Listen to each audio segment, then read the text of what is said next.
செப்பனார் கோவில் ஒழுங்குமுறை விற்பனை கூடத்தில் ஒரே நாளில் 2.5 கோடி ரூபாய்க்கு மறைமுக ஏலத்தில் பருத்தி கொள்முதல். அதிகபட்சமாக குவாண்டாலுக்கு ரூபாய் 7,777க்கு விலை போனதால் விவசாயிகள் மகிழ்ச்சி. மயிலாடுதுறை மாவட்டம் செப்பனார் கோவிலில் உள்ள ஒழுங்குமுறை விற்பனை கூடத்தில் 2வது வாரமாக பருத்தி மறைமுக ஏலம் இன்று நடைபெற்றது.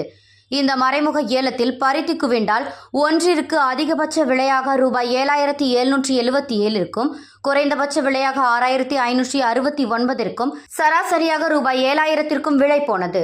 இன்று ஒரே நாளில் மொத்தமாக 3,500 குவிண்டால் பருத்தி ரூபாய் 2.50 கோடிக்கு கொள்முதல் பரிவர்த்தனை நடைபெற்றது.